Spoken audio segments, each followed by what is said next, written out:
মৰমৰ ছাত্ৰ ছাত্ৰীসকল, মই তোমালোক আজি নৱম শ্ৰেণীৰ বাবে তোমালোকৰ এইবাৰ বছৰীয়া পৰীক্ষাত আহিবলগীয়া প্ৰশ্নৰ কেইটামান তোমালোকক আৰ্হি মই দিবলৈ বিচাৰিছোঁ। গতিকে তোমালোকে ভিডিঅ'টো ভালদৰে মন কৰি চোৱা। ইয়াৰ প্ৰশ্নবিলাক হৈছে তোমালোকৰ এইবাৰ তোমালোকৰ যিহেতু 45টা তোমালোকৰ MCQ ধৰণৰ মানে সৰু সৰু প্ৰশ্ন আহিব, গতিকে সেই প্ৰশ্নবিলাকৰ উত্তৰ তোমালোকৰ দিয়া থাকিব। গতিকে তোমালোকে 4টা উত্তৰৰ ভিতৰত শুদ্ধ উত্তৰটো লিখিব লাগে। গতিকে তোমালোকৰ কিদৰে প্ৰশ্নবিলাক আহিব পাৰে তাৰ এটা মই তোমালোকক আৰ্হি দেখাবলৈ বিচাৰিছোঁ। গতিকে তোমালোকে এই প্ৰশ্নবিলাক চাই যাবা। এইদৰে তোমালোকৰ প্ৰশ্নবিলাক আহিব বা এই প্ৰশ্নবিলাক যিবিলাক মই ইয়াত দি দিছোঁ সেই প্ৰশ্নবিলাকো তোমালোকৰ আহিব পাৰে। গতিকে প্ৰথমতে এতিয়া আলোচনা কৰিব লৈছোঁ 1 নম্বৰ প্ৰশ্নটো। তোমালোকৰ দিছে 1/a⁴n ৰ মান কিমান? 1/a⁴ মান কিমান হ'ব? মত ৰাখিবা, যদি তলত পাৱাৰ থাকে সেই পাৱাৰটো যদি তোমালোকে ওপৰত উঠাব বিচাৰা তেতিয়াহ'লে সেই পাৱাৰটো কি হ'ব? মাইনাছ হ'ব। মত ৰাখিবা, ইয়াত দিয়া আছে তোমালোকৰ 1/a⁴n দিয়া আছে, মানে এই চিনডালক আমি হৰণ চিন বুলি কওঁ। হৰণ চিনত কি হয়? ঘাত সাধাৰণতে মাইনাছ হৈ যায়। গতিকে কি হ'ব? এইটো তোমালোকৰ লিখিব লাগিব a⁻n লিখিব লাগিব। কি লিখিব লাগিব? ওপৰত 1টোতো দৰকাৰ নাই, গতিকে তোমালোকে লিখিব কি 1a⁻n। যদি তোমালোকৰ a⁻n আছে তেতিয়া তোমালোকে এইটো লিখিব পাৰিবা। গতিকে তোমালোকৰ B নম্বৰ অপশ্যনটো শুদ্ধ উত্তৰ হ'ব। গতিকে এটা কৰাই দিলোঁ। ইয়াৰ পিছত নেক্সট প্ৰশ্নটো চাবা। আটাইতকৈ সৰু পূৰ্ণ সংখ্যাটো হ'ল, মানে আটাইতকৈ সৰু পূৰ্ণ সংখ্যা কি হয়? মত ৰাখিবা, পূৰ্ণ সংখ্যা যিহেতু তোমালোকৰ 0, 1, 2, 2, 3 এনেকৈ আৰম্ভ হয়, 4 এইদৰে তোমালোকৰ পূৰ্ণ সংখ্যা আৰম্ভ হয়। গতিকে পূৰ্ণ সংখ্যা ক'ৰ পৰা আৰম্ভ হৈছে? 0ৰ পৰা। গতিকে আটাইতকৈ সৰু সংখ্যা কোনটো হ'ব? 0 হ'ব। গতিকে তোমালোকৰ লিখিব লাগিব আটাইতকৈ সৰু পূৰ্ণ সংখ্যাটো হৈছে তোমালোকৰ 0 হ'ব। গতিকে তোমালোকৰ অপশ্যন কোনটো হ'ব? তোমালোকৰ অপশ্যন A টো হ'ব। ইয়াৰ পিছত নেক্সট প্ৰশ্নটো চাবা। নেক্সট প্ৰশ্নটো তোমালোকৰ কি দিয়া আছে? নেক্সট প্ৰশ্নটো তোমালোকৰ কি দিয়া আছে? কুৱেশ্যন নম্বৰ 3, 64⁴ মান হ'ব কিমান? গতিকে 64⁴ গতিকে তোমালোকে কি কৰিবা? এই 64 উৎপাদক ভাঙিবা। কিদৰে ভাঙিবা মই তোমালোকক এবাৰ দেখুৱাই দিছোঁ। 64ক আমি কি হৰণ কৰিব পাৰিম? 2ৰে হৰণ কৰিব পাৰিম। 2ৰে যদি আমি হৰণ কৰোঁ কেৱল 2ৰে যাব 3বাৰ, 2 3 গুণ 6, 2 2 গুণ 4। আকৌ যদি আমি 2ৰে হৰণ কৰোঁ, 2 1 গুণ 2, ইয়াত থাকি যাব তোমালোকৰ 1, 1টো ইয়াৰ লগত তোমালোকৰ 12 হ'ব। গতিকে 2 6 গুণ 12 মানে 2 16 গুণ 32 হ'ব। ইয়াৰ পিছত আকৌ 2ৰে দিবা, 2 8 গুণ 16। আকৌ ইয়াৰ পিছত তোমালোকে 2ৰে দিবা, কেইবাৰ যাব? 2 4 গুণ 8। আকৌ 2ৰে দিবা তোমালোকে 2 2 গুণ 4, মানে 2 কেইটা ওলালে তোমালোকে চোৱা, 1 2 3 4 5 6টা ওলালে 2। গতিকে তোমালোকে লিখিবা 2⁶ ইনটু 1/2 দিবা। গতিকে 2ৰে যদি কাটি দিওঁ আমি কি হ'ব? 3বাৰ যাব। গতিকে আমি গম পালোঁ 2 কি ওলালে? কিউব ওলালে। 2 কিউব যদি ওলালে আমি কিমান গম পাই যাম? 2 3টা পূৰণ কৰিলে আমাৰ নিশ্চয় আমি গম পাওঁ কিমান হয়? 8 হয়। গতিকে আমি গম পাম ইয়াৰ আনচাৰ কোনটো হ'ব? তোমালোকৰ অপশ্যন B নম্বৰটো তোমালোকৰ শুদ্ধ হ'ব। ইয়াৰ পিছত নেক্সট তোমালোকে 4 নম্বৰ প্ৰশ্নলৈ গুচি যাবা। তলৰ কোনটো পৰিমেয় সংখ্যা? তলৰ কোনটো সংখ্যা তোমালোকৰ পৰিমেয় সংখ্যা? মত ৰাখিবা, পৰিমেয় সংখ্যাবিলাক ৰুট চিন কেতিয়াও দিয়া নাথাকে। গতিকে 3√2 এটা আছে, এইটো তোমালোকৰ অপৰিমেয় সংখ্যা হয়। √3 আমি জানোতে ইয়াক আমি বৰ্গমূল উলিয়াব নোৱাৰোঁ, গতিকে ই এটা অপৰিমেয় সংখ্যা হয়। আৰু পাইও এটা অপৰিমেয় সংখ্যা। গতিকে তোমালোকৰ পৰিমেয় সংখ্যা কোনটো হ'ব পাৰে? তোমালোকে C নম্বৰ অপশ্যন লিখিবা। এই প্ৰশ্নবিলাক তোমালোকে ভালদৰে পৰীক্ষাত চাই যাবা এবাৰ, কাৰণ কিছুমান প্ৰশ্ন তোমালোকে ইয়াৰ পৰা হুবহু কমনো পৰিব পাৰে। গতিকে কুৱেশ্যন নম্বৰ 5লৈ এতিয়া আমি যাওঁ। 5ত আমাৰ কি দিয়া আছে? 5ৰ প্ৰশ্নটো এবাৰ পঢ়ি চাওঁ। কুৱেশ্যন নম্বৰ 5, x⁵ - x⁴ + 3 বহুপদটোৰ মাত্ৰা হ'ল। এই বহুপদ ৰাশিটোৰ তোমালোকৰ মাত্ৰা কিমান সুধিছে। মাত্ৰা তোমালোকে যেতিয়া উলিয়াব বিচাৰিবা তোমালোকে কি কৰিবা? ইয়াৰ সৰ্বোচ্চ ঘাত মানে ডাঙৰ ঘাত তোমালোকৰ কি দেখিবা চাবা। ডাঙৰ ঘাত যিহেতু তোমালোকৰ ইয়াত 5 আছে, ইয়াত 4 আছে, ইয়াত 3 আছে। গতিকে ডাঙৰ ঘাত তোমালোকৰ কি আছে? ইয়াত 5 আছে, ইয়াত আছে তোমালোকৰ 4, ইয়াত তোমালোকৰ ঘাত নাই, 0 আছে। গতিকে সৰ্বোচ্চ ঘাত তোমালোকৰ 5 আছে। গতিকে তোমালোকৰ ইয়াৰ মাত্ৰা কি হ'ব? তোমালোকৰ 5 হ'ব। গতিকে তোমালোকৰ অপশ্যন কোনটো লিখিব পাৰিবা? D নম্বৰ অপশ্যনটো তোমালোকে শুদ্ধ উত্তৰ লিখিব পাৰিবা। ইয়াৰ নেক্সট প্ৰশ্নলৈ আমি আহোঁ এতিয়া। ইয়াৰ নেক্সট প্ৰশ্নটো আমাৰ হৈছে কুৱেশ্যন নম্বৰ 6, তলৰ কোনটো ৰৈখিক বহুপদ? ৰৈখিক বহুপদ হ'বলৈ তাৰ ঘাত থাকিব নালাগে। তোমালোকে মত ৰাখিবা, তাৰ ঘাত থাকিব নালাগিব। গতিকে তলৰ কোনটো ৰৈখিক বহুপদ হয়? গতিকে তোমালোকে চাবা তলৰ কোনটো ৰৈখিক বহুপদ হয়। গতিকে তোমালোকে কোনটো লিখিব পাৰিবা? 2x + 3 লিখিব পাৰিবা। গতিকে কোনটো তোমালোকে লিখিবা? তলৰ কোনটো ৰৈখিক বহুপদ বুলি ক'লে তোমালোকে কি লিখিবা? 2x + 3, এইটো হৈছে তোমালোকৰ ৰৈখিক বহুপদ। ইয়াৰ পিছত তোমালোকৰ চাবা 7 নম্বৰটো মূল বিন্দুৰ স্থানাংক হ'ল কিমান এইটো তোমালোকৰ ভেৰি ইম্পৰ্টেণ্ট কুৱেশ্যন গতিকে প্ৰতিবাৰে তোমালোকৰ এই প্ৰশ্নটো কাটিয়ে থাকে গতিকে তোমালোকে বহুত ভালকৈ চাবা মূল বিন্দুৰ স্থানাংক সদায় কি থাকে 0 0 থাকে মনত ৰাখিবা মূল বিন্দুৰ স্থানাংক তোমালোকে মনত ৰাখি ল'বা মূল বিন্দু কাক বুলি কয় তোমালোকে গ্ৰাফ এখন বনাবা এই গ্ৰাফৰ যিটো মূল বিন্দু থাকে এই গ্ৰাফৰ দুডাল পইণ্ট য'ত কাটে এইটো x অক্ষ বুলি কয় এইটো y অক্ষ বুলি কয় এই ৰেখাডালে য'ত কাটে এই বিন্দুটোক আমি মূল বিন্দু বুলি কওঁ আৰু এই মূল বিন্দুটোৰ স্থানাংক কিমান থাকে সদায় মনত ৰাখিবা মূল বিন্দুৰ স্থানাংক সদায় কি হয় 0 0 হয় গতিকে তোমালোকে অপচন কি লিখিব পাৰিবা ডি নম্বৰ অপচনটো তোমালোকৰ শুদ্ধ উত্তৰ হ'ব ইয়াৰ পিছত তোমালোকক দিছে y অক্ষৰ সমীকৰণটো হ'ল মানে y অক্ষৰ সমীকৰণ যেতিয়া তোমালোকক সুধিব মনত ৰাখিবা এই প্ৰশ্নটো বহুত ইম্পৰ্টেণ্ট গতিকে মই তোমালোকক আঙুলিয়াই দিছোঁ যে যিবিলাক প্ৰশ্ন তোমালোকৰ ইম্পৰ্টেণ্ট আছে আৰু প্ৰায় মই সেইবিলাক প্ৰশ্নই দিছোঁ গতিকে y অক্ষৰ সমীকৰণটো হ'ল কিমান মনত ৰাখিবা যেতিয়া তোমালোকক y অক্ষৰ সমীকৰণ সুধিব তেতিয়া তোমালোকে চিধা চিধি লিখিবা x = 0 কি লিখিবা x = 0 লিখিবা আৰু যদি তোমালোকক কয় যে x অক্ষৰ সমীকৰণ কিমান গতিকে তোমালোকে তেতিয়া লিখিবা y = 0 যেহেতু তোমালোকে এতিয়া y অক্ষৰ সমীকৰণটো সুধিছে গতিকে তোমালোকে কি লিখিবা x = 0 মানে অপচন তোমালোকৰ কি হ'ব 1 নম্বৰটো শুদ্ধ হ'ব ইয়াৰ পিছত তোমালোকে কোৱেশ্চন নম্বৰ 9 চাবা এবাৰ তোমালোকক ঠিক মই কৈছিলোঁ প্ৰশ্ন এনেকৈ ধৰণ আহিব পাৰে x অক্ষৰ সমীকৰণটো হ'ল x অক্ষৰ সমীকৰণটো সুধিছে গতিকে তোমাক আগতে y অক্ষৰ সমীকৰণ সুধিছিলে গতিকে এতিয়া তোমালোকক x অক্ষৰ সমীকৰণ সুধিছে গতিকে তোমালোকে লিখিব লাগিব y = 0 লিখিব লাগিব এইটো হৈ গ'ল তোমালোকৰ কোৱেশ্চন নম্বৰ 9 ইয়াৰ পিছত তোমালোক কোৱেশ্চন নম্বৰ 10 চাবা ইয়াৰ পিছত তোমালোক কোৱেশ্চন নম্বৰ 10 লৈ মন কৰা তলৰ কোনটো পূৰক কোণ নহয় পূৰক কোণ হ'বলৈ মনত ৰাখিবা তলৰ কোণটো পূৰক কোণ হয় নহয় সেইটো সুধিছে গতিকে তোমালোকে এটা কথা কয় এই দুইটা কোণ যোগ কৰি চাবা দুইটা কোণ যোগ কৰি যদি তোমালোকে 90 ডিগ্ৰী নোপোৱা তেতিয়াহ'লে সেই কোণটোৱে পূৰক কোণ নহয় গতিকে তোমালোকে চোৱা এই দুটা যোগ কৰিলে তোমালোকৰ 10 হ'ব আৰু এফালে 4 4 8 9 মানে কি হ'ব এই দুটা কোণ যোগ কৰিলে আমি 90 পাম গতিকে এইটো এটা পূৰক কোণ হয় মনত ৰাখিবা এইটো পূৰক কোণ হয় তাৰপিছত তোমালোকে চোৱা 7 আৰু 4 যোগ কৰি দিয়া 7 আৰু 4 যোগ কৰিলে তোমালোকৰ 11 হ'ব আৰু এফালে তোমালোকে 5 আৰু 3 যোগ কৰিলে 8 হ'ব আৰু এফালে তোমালোকৰ কি হ'ব 9 হ'ব গতিকে 91 ডিগ্ৰী ওলাই গ'ল যদি 91 ডিগ্ৰী ওলাই যায় তেতিয়াহ'লে গম পাবা যে এইটো কি হয় পূৰক কোণ নহয় কাৰণ 90 ডিগ্ৰী হ'বলৈহে তোমালোকৰ পূৰক কোণ হ'ব গতিকে তোমালোকৰ শুদ্ধ উত্তৰ কোনটো হ'ব তোমালোকৰ বিটো হ'ব গতিকে তোমালোকে গোটেইবিলাক যোগ কৰি চাবা যোগ কৰি পাছত যিটো তোমালোকে 90 ডিগ্ৰী নাপাবা বা 90 ডিগ্ৰীতকৈ বেছি পাবা সেই সংখ্যাটোকে তোমালোকে হ'ব পূৰক কোণ নহয় ইয়াৰ পিছত তোমালোকে আকৌ দিছে চোৱা নেক্সট প্ৰশ্নটো বেলেগকৈ দিছে কোৱেশ্চন নম্বৰ 11 লৈ মন কৰা তলৰ কোণটো সম্পূৰক কোণ নহয় এবাৰ তোমালোকক সম্পূৰক কোণ সুধিছে সম্পূৰক কোণ নহয় বুলি ক'লে মনত ৰাখিবা সেই দুটা কোণ যোগ কৰি চাবা দুটা কোণ যোগ কৰাৰ পিছত যদি তোমালোকৰ 180 ডিগ্ৰী নোলায় কি ওলায় 180 ডিগ্ৰী হ'ব নালাগিব 180 ডিগ্ৰী যদি 180তকৈ বা বেছি হয় তেতিয়াহ'লে সম্পূৰক কোণ নহয় 180 ডিগ্ৰী হ'লে সেইটো কোণটো কি বুলি কয় সম্পূৰক কোণ বুলি কয় মনত ৰাখিবা সম্পূৰক কোণ বুলি কয় গতিকে তোমালোকে 120 আৰু 60 যোগ কৰিছে মোৰ কথাবিলাক মন কৰা 120 আৰু 60 যোগ কৰিবা তে তোমালোকৰ 180 ওলালে গতিকে 180 ওলালে তুমি গম পাবা যে এইটো পূৰক কোণ হয় তাৰপিছত তোমালোকে 110 আৰু 70 যোগ কৰিবা তেতিয়া তোমালোকে কি পাবা 180 পাবা গতিকে সেইটো এটা পূৰক কোণেই হয় 90 90 যোগ কৰিলে তোমালোকে জানা যে কি হয় 180 হয় গতিকে এইটো এটা পূৰক কোণেই হয় গতিকে নহয় কোনটো আমাক চাব লাগিব 100 ডিগ্ৰী আৰু 75 ডিগ্ৰী যদি আমি যোগ কৰিলোঁ তেতিয়া আমাৰ 175 ওলাই গ'ল যদি 175 ওলাই গ'ল তেতিয়া আমি গম পালোঁ যে এইটো এটা কি নহয় পূৰক কোণ নহয় গতিকে তোমালোকে শুদ্ধ উত্তৰ কোনটো লিখিবা ডি নম্বৰ অপচনটো শুদ্ধ উত্তৰ লিখিব পাৰিবা ইয়াৰ পিছত নেক্সট প্ৰশ্নলৈ চাওঁ যদি তোমালোকক কি দিছে ত্ৰিভুজ ABC যদি তোমালোকে এটা ত্ৰিভুজ এটা বনাবা ত্ৰিভুজ এটা মই বনাই ল'লোঁ চোৱা এই ত্ৰিভুজ এটা বনাই ল'লোঁ ত্ৰিভুজ এটা বনালোঁ যদি তোমালোকক কি দিছে AB ইয়াত দিলোঁ আমি AB ইয়াত দিলোঁ C গতিকে তোমালোকৰ যদি এই বাহু দুটা সমান হয় এই বাহু দুটা মানে AB সমান কি হৈছে AC হয় আৰু B কোণটো তোমালোকৰ কিমান হয় 70 ডিগ্ৰী এই B কোণটো তোমালোকৰ কিমান আছে 70 ডিগ্ৰী তেতিয়াহ'লে তোমালোকৰ কি কোনটো কোণ ওলাব গৈছে ভালকৈ মন কৰা A কোণটো ওলাব গৈছে কোণ A ওলাব গৈছে গতিকে A মানে কোনটো ওপৰৰ কোণটো হয় এই কোণটো তোমালোকে যদি এইটো 70 ডিগ্ৰী হয় তে এইটো কিমান ডিগ্ৰী হ'ব তোমালোকে মন কৰা যেহেতু এই ত্ৰিভুজটোৰ এই বাহুটো সমান যি ত্ৰিভুজৰ দুটা বাহু সমান থাকে তাৰ ভূমিষ্ঠ কোণ দুটা কি হয় সমান হয় মানে তোমালোকে গম পালা যে এই কোণটো তোমালোকৰ 70 ডিগ্ৰী হ'ব এই কোণটো 70 ডিগ্ৰী হ'লে এই কোণটো 70 ডিগ্ৰী হ'ব দুটা 70 পাই গ'লোঁ তে দুটা 70 যোগ কৰি দিয়া 140 ডিগ্ৰী ওলাই গ'ল তেতিয়াহ'লে এই কোণটো কিমান হ'ব এতিয়া আমি গম পাই যাম যেহেতু ত্ৰিভুজৰ তিনিটা গুণ যোগ কৰিলে কিমান ডিগ্ৰী হয় 180 ডিগ্ৰী হয় যেহেতু ত্ৰিভুজৰ তিনিটা গুণ যোগ কৰিলে 180 ডিগ্ৰী হয় গতিকে 180 ডিগ্ৰীৰ পৰা তোমালোকে কি কৰিব লাগিব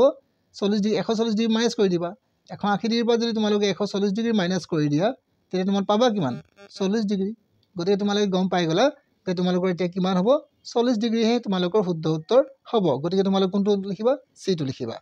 ইয়াৰ পিছত নেক্সট তোমালোকে আৰু এটা মন কৰাৰ প্ৰশ্ন কুৱেশ্যন নম্বৰ 13 দিয়া হৈছে যদি এটা সামুদ্ৰিকৰ কৰ্ণ দুডাল সমান হয় মনত ৰাখিবা সামুদ্ৰিকৰ যদি কৰ্ণ দুডাল যদি সমান হয় তেন্তে ই এটা কি হ'ব মনত ৰাখিবা যদি সামুদ্ৰিকৰ কৰ্ণ দুডাল সমান হয় সেই চতুৰ্ভুজটোক তোমালোকে আয়ত বুলি কয় মনত ৰাখিবা কি বুলি কয় আয়ত বুলি কয় মনত ৰাখিবা যে এটা সামুদ্ৰিকৰ কৰ্ণ দুডাল যদি সমান হয় ই এটা কি হ'ব পাৰে আয়ত হ'ব পাৰে নেক্সট প্ৰশ্ন আমি চাম কি দিয়া আছে ইয়াৰ পিছৰ কোৱেশ্যনটো তোমালোকে মন কৰা কি দিয়া আছে যদি দুটা সামুদ্ৰিকৰ একে ভূমি আৰু একে সমান্তৰালৰ মাজত থাকে যদি দুটা সামুদ্ৰিকৰ একে ভূমি আৰু একে সমান্তৰালৰ মাজত থাকে তেন্তে সিহঁতৰ কালিৰ অনুপাত কিমান হয় এই প্ৰশ্নটো তোমালোকৰ কেইবাবাৰো পৰীক্ষাত আহি গৈছে আৰু খুবেই আহি থাকে প্ৰায় গতিকে তোমালোকে লিখিবা এইদৰে যদি তোমালোকৰ প্ৰশ্ন দিয়ে সেই সামুদ্ৰিক দুটাৰ কালিৰ অনুপাত কি হ'ব সদায় সমান হয় গতিকে 1:1 তোমালোকে লিখিব পাৰিবা তাৰ পিছত তোমালোকে 15 নম্বৰ প্ৰশ্নটো চাবা 15 নম্বৰ প্ৰশ্নটো খুবেই ইম্পৰ্টেণ্ট কি দিছে তোমালোকৰ কুৱেশ্যন নম্বৰ 15 এটা অৰ্ধবৃত্তস্থ কোণৰ মাপ কিমান মনত ৰাখিবা এটা অৰ্ধবৃত্তস্থ কোণৰ মাপ কিমান সুধিছে গতিকে তোমালোকে এটা কথা মনত ৰাখিবা যে অৰ্ধবৃত্তস্থ কোণ কিমান দি থাকে আমি 90 দি থাকে কিদৰে থাকে আমি এতিয়া নিশিকো আমি খালি বুজি ল'ম যে অৰ্ধবৃত্ত কোণ কিমান দি থাকে 90 দি থাকে ইয়াৰ পিছত আমি আৰু এটা প্ৰশ্ন তোমালোকৰ খুবেই দৰকাৰী গতিকে কুৱেশ্যন নম্বৰ 16 চক্ৰীয় চতুৰ্ভুজৰ বিপৰীত কোণৰ সমষ্টি হ'ব কিমান মনত ৰাখিবা চক্ৰীয় চতুৰ্ভুজ কাক বোলে আমি জানো যে বৃত্তৰ ভিতৰত যদি চতুৰ্ভুজ থাকে চক্ৰীয় চতুৰ্ভুজ মানে এইটো এটা বৃত্ত বনালো মই আৰু ইয়াৰ ভিতৰত এটা কি বনালো মই চতুৰ্ভুজ বনালো ভালকে মন কৰিবা এইটো কি বনালো মই চতুৰ্ভুজ বনালো চতুৰ্ভুজ বনোৱাৰ পিছত মই কি পালো চোৱা এতিয়া মই ইয়াত নাম দিলো A B আৰু C আৰু D দিলো ভালকে মন কৰা এতিয়া তোমালোকে কি কৰিবা এই কোণটো আৰু এই কোণটো যদি তাৰ বিপৰীত কোণটো আমি যোগ কৰো তেতিয়া কিমান পাম 180 ডিগ্ৰী মনত ৰাখিবা চতুৰ্ভুজৰ বিপৰীত কোণবিলাক যোগ কৰিলে সদায় 180 ডিগ্ৰী ওলায় গতিকে তোমালোকৰ যদি 180 ডিগ্ৰী আছে আনসাৰ লিখিব পাৰিবা শুদ্ধ উত্তৰ তোমালোকৰ কি হ'ব B এইটো ইমান বুজিবলগীয়া নাই তোমালোকে খালি মনত ৰাখিব লাগিব কথাবিলাক ইয়াৰ পিছত চাবা তোমালোকে এটা চতুৰ্ভুজৰ চাৰিটা কোণৰ সমষ্টি কিমান একেবাৰে সহজ এটা চতুৰ্ভুজৰ চাৰিটা কোণ যোগ কৰিলে সদায় কিমান থাকে 360 ডিগ্ৰী থাকে গতিকে তোমালোকে মনত ৰাখিবা 360 ডিগ্ৰী তোমালোকে শুদ্ধ উত্তৰ লিখিব পাৰিবা গতিকে তোমালোকক মই এতিয়া 17টা প্ৰশ্ন কৰাই দিলো ইয়াৰ পিছত তোমালোকক 17ৰ পিছত মই 18 নম্বৰ প্ৰশ্নটো কৰাই দিব বিচাৰিছো গতিকে 18 নম্বৰ প্ৰশ্নটো চাবা 18 নম্বৰ প্ৰশ্ন তোমালোকক কি দিয়া হৈছে 18 নম্বৰ কোৱেশ্যন চোৱা হিৰণে আগবঢ়োৱা মানে হিৰণ এজন গণিতজ্ঞৰ নাম তেওঁ এটা আগবঢ়োৱা ত্ৰিভুজৰ কালিৰ সূত্ৰ আছিলে সম্পৰ্কীয় শুদ্ধ উত্তৰটো কিমান গতিকে মনত ৰাখিবা হিৰণে আগবঢ়োৱা উত্তৰটো হৈছে তোমালোকৰ মনত ৰাখিবা s √/d ল'বা এইটো √s * s - a s - b s - c গতিকে তোমালোকে এইটো মুখস্থ কৰিবা এইটো আনসাৰ হৈছে তোমালোকৰ B হ'ব ইয়াৰ পিছত তোমালোকে চাবা 19 নম্বৰ কোৱেশ্যন এটা অৰ্ধগোলকৰ মুঠ পৃষ্ঠকালি হ'ব কিমান এটা অৰ্ধগোলকৰ মুঠ পৃষ্ঠকালি সূত্ৰটো তোমালোকে লিখিবা 3πr² এইটো তোমালোকে মনত ৰাখিবলগীয়া কথা যে অৰ্ধগোলকৰ মুঠ পৃষ্ঠকালিৰ সূত্ৰ কিমান হয় মনত ৰাখিবা 3πr²। ইয়াৰ পিছত নেক্সট তোমালোকে 20 নম্বৰ কুৱেশ্যনটো চাবা যদি এটা শংকুৰ এটা শংকুৰ ব্যাসাৰ্ধ আৰু নতি উচ্চতা ক্ৰমে r আৰু l হয় তেন্তে শংকুটোৰ বক্ৰপৃষ্ঠকালি কিমান শংকুৰ বক্ৰপৃষ্ঠকালি তোমালোকে সূত্ৰ মনত ৰাখিব পাৰিবা শংকুৰ বক্ৰপৃষ্ঠকালিৰ সূত্ৰটো হৈছে πrl গতিকে এইদৰে তোমালোকে মনত ৰাখিবা ইয়াৰ পিছত নেক্সট তোমালোকে কোৱেশ্যনলৈ গুচি যাবা এতিয়া ইয়াৰ পিছত কি দিছে তোমালোকে চোৱা 130 আৰু 150 শ্ৰেণীটোৰ শ্ৰেণী চিহ্ন বা শ্ৰেণী সূচক বুলি কয় মনত ৰাখিবা দুটা নাম আছে ইয়াৰ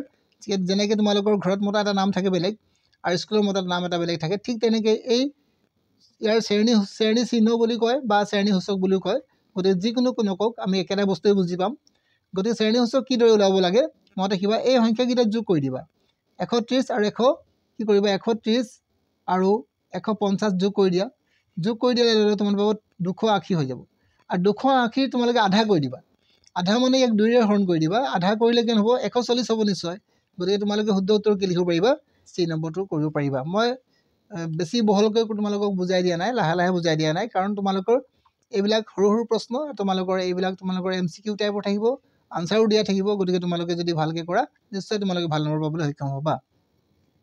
ইয়াৰ পিছত চোৱা কুৱেশ্যন নম্বৰ 22 সৰ্বোচ্চ আৰু সৰ্বনিম্ন তথ্যৰ পাৰ্থক্য কোৱা হয় মানে সৰ্বোচ্চ আৰু সৰ্বনিম্ন পাৰ্থক্য কি বুলি কোৱা হয় তোমালোকে এইটো মনত ৰাখিবলগীয়া কথা যদি মনত ৰাখিব লাগিব তেতিয়া তোমালোকে বুজিলে নহ'ব গতিকে মনত ৰাখিবা যে সৰ্বোচ্চ আৰু সৰ্বনিম্নৰ পাৰ্থক্য আমি পৰিহৰ বুলি কওঁ গতিকে তোমালোকে শুদ্ধ উত্তৰ লিখিবা D2 ইয়াৰ পিছত কোৱেশ্চন নম্বৰ 23 চাবা এটা মুদ্ৰা দুবাৰ উৎক্ষেপ কৰিলে দুটা মুণ্ড পোৱাৰ সম্ভাৱিতা কিমান যদি তুমি এটা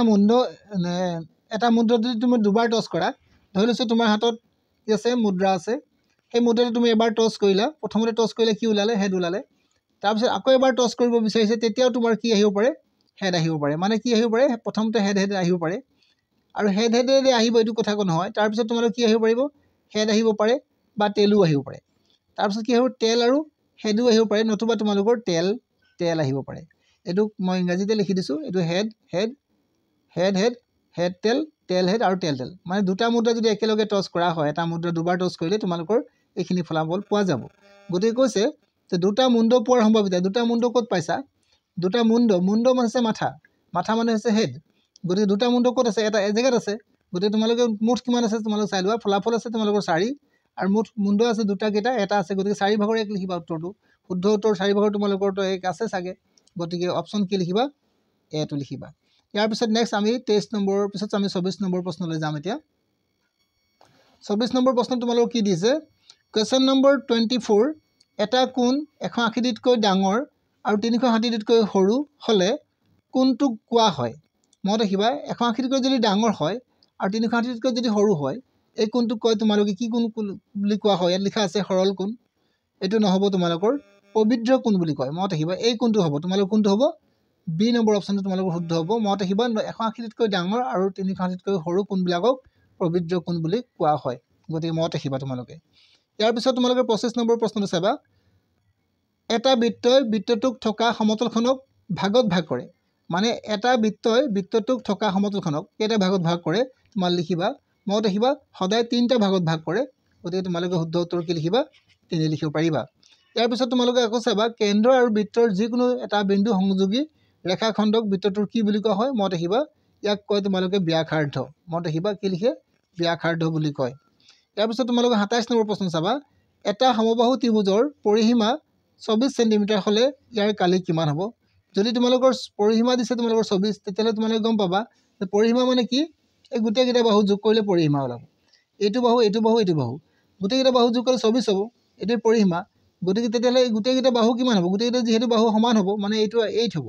এইটো 8 হ'ব আৰু এইটো 8 হ'ব তিনটা 8 যোগ কৰিলে তোমালোকৰ 24 হৈ যাব গতিকে গম পালা যে বাহুৰ দৈৰ্ঘ্য কিমান হ'ব 24 এতিয়া তাৰ কালি কিমান হ'ব গতিকে সমবাহু ত্ৰিভুজৰ কালি কি দৰে ওলাই মই দেখিবা